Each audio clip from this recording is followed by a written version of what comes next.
This is the Merrill Cave.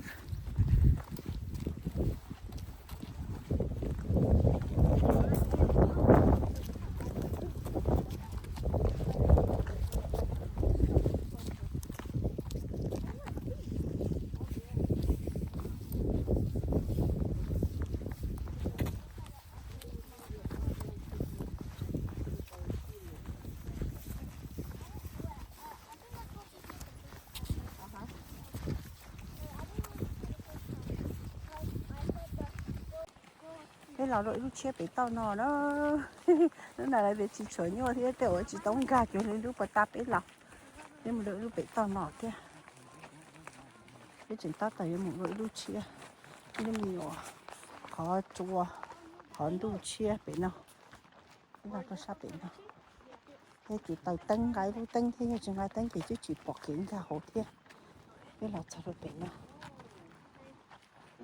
Wow, I do remember this one. Oh, lúc nào là hoa tiệt, lúc nào chị có thủ cho tin này một khối hậu thủ mà mua ai thế nó thủ chia cho bùa năng gạo nó nữa cái mình xây dùng trà hậu nên là cái mùa lấy chia bị to nọ thế nữa tụi nó từng đã hay ăn này thế nữa hay ăn gà thế gà nó đồ hậu thế. You have to follow me, bro. So you fall down, you can grab my leg. If I go down, you don't follow me, then you fall down. Cái má mặn đây nó đồ hậu. Anh đây hậu gì cũng má mặn rồi có. Oh, Richie, you want jacket now? I feel it. Oh, I see. What is Richie? Lúc nào mà nó hay tiệt chia thế nó lúc nào. Sao hôm nay tiệt chia cho hai chị thế. Cái nhỏ con cá kiến là lúc khỏi tung nó suy đi nó tiệt chia đi có cái lúc tôi nhìn nữa. Nó sao nói gì đấy chị ok mụ. Thì xí mà rồi ô tô sát tận nó. Cái chuyện tao tại em muốn nó đâu hậu. I don't think I need a hoodie. Lên được nó.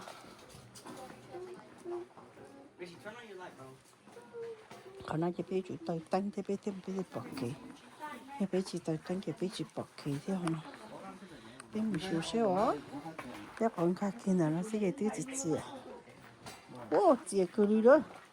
Tôi bảo tiền của tôi bảo lâu rồi nó sẽ mà thế thì gì cho nó chịu tôi bảo lâu nó. Okay, mom, watch your head, mom.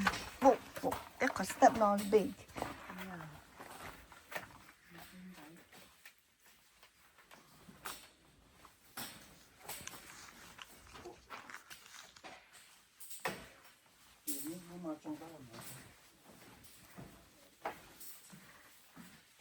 Come on, watch look head nó, nó bao giờ nhân lo nhân nó.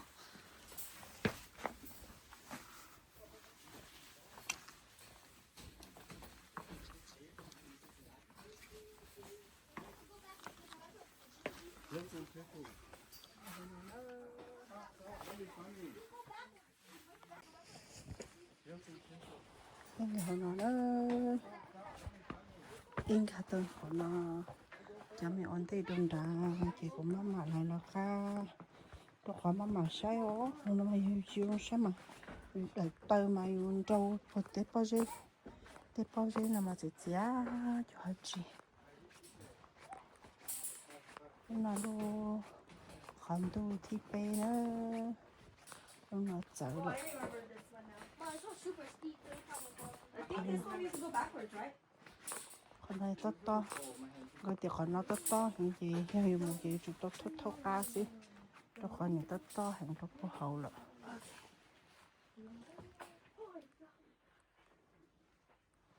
dùng nhiều nó sao nào tôi tập cái tôi bố bẹ họ bỏ cái bẹ tôi này giờ bây giờ người nào tôi có hậu.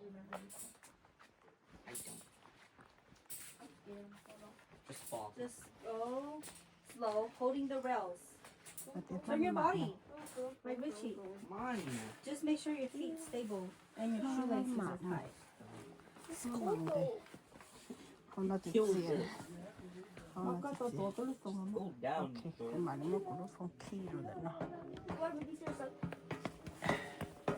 cái to hình rồi đó cái to của họ cái to của họ bạn đi để bảo anh đây họ lại mà đi mua cái to hình Yeah, I'm gonna go. ok I'll start my journey. just slow down make sure you have enough stuff Come on, Brian. thì có một thuốc khác Bro, I should have gone down đây first. nè đây mùi thế này chị và thế này trong mùa nó khỏi dùng sinh thì chỉ trong mùi cái một thuốc khác thì biết chỉ một lời cho họ đó chỉ thay đó không cho họ mà để thay đó This is that I going down.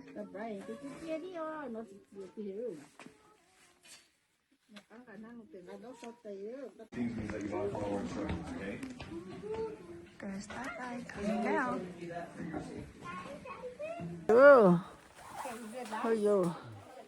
Nó xong rồi tôi bắt bên kia tại lúc bố số. Chỉ nó chỉ biết hơi nó trốn trả đâu. Tại chia ta đi mà tao có tiền có sự tại chia nó. Chia. Cơ nó sẽ bị hả? Dạ. Ồ, bây giờ xong nó chia. Ai know. Biết tôi cho bạn lâu xíu mà chia biết sẽ tới chỗ đó chị. Đấy. Cho bạn lâu rồi đó. Cho nó mà chia đi chia chỗ đi ở có tổ cho nát con được có thể tới xíu rồi. Chia tí lô nhau của nó bên cây số là cho nó chị còn nó trong đây nó nữa chia tí lô sáu tiền sáu số ấy cú li cú chua tây cú nhé xí là cho nó chia li nhau hậu phí rồi xí rồi It's not that cold. Put it on. Put it on. ô Put it on. You had to put it on. chia mà không cả được về thế thì xí mà chứ la khơi muốn được bây giờ là khơi cho chuyện nó xí đồ ô cho bây giờ ăn liều You don't say anything. wow không có tí tiền ôi dồi ai rồi thì gì me see your finger oh wow so cool okay cho mình nhỏ cho bé say ta nó cho bé đặt ăn chứ không thấy nó đâu có xấu cái con đây yeah thầy cha bảo cha là sẽ được bé mù đó nên gì nó đặt cái số không nó mà chơi thì tiền đi coi hồi lúc tôi dần thì chia hàng nữa hồi lúc tôi dần cho cái khó nát quan ý xí rồi sao mà cô chung lại chị thì chỉ mà họ nó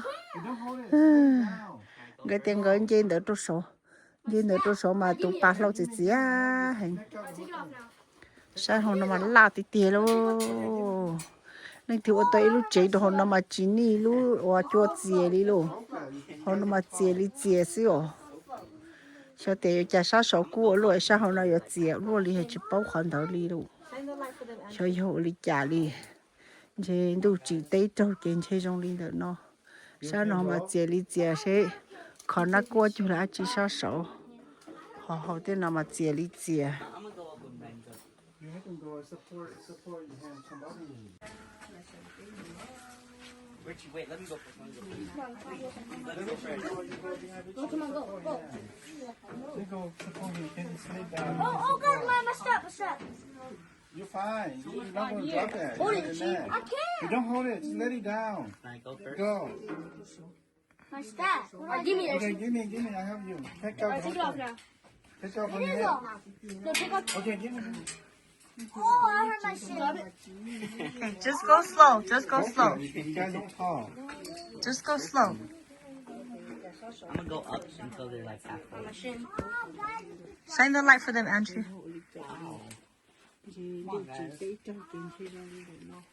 You okay, bro? he hit his shin I hurt my shin. I'm gonna go up with Brian. You have to go support your hand. Somebody. So dark. yeah turn on the light Andrew em mà hổ ta chứ theo trả cá lò luôn còn nó mà chỉ đây để cho tao tao thấy nó có hậu xưa rồi chỉ đây hành luôn nào thì bên trên đại rồi chân đại giống rồi dùng gì họ khó này nó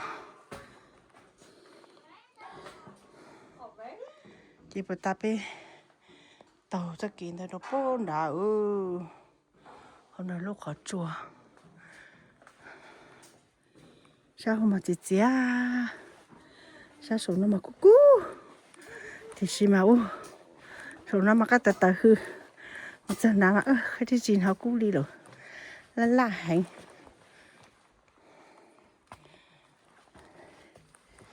anh chị hậu đó là đồ bò số nó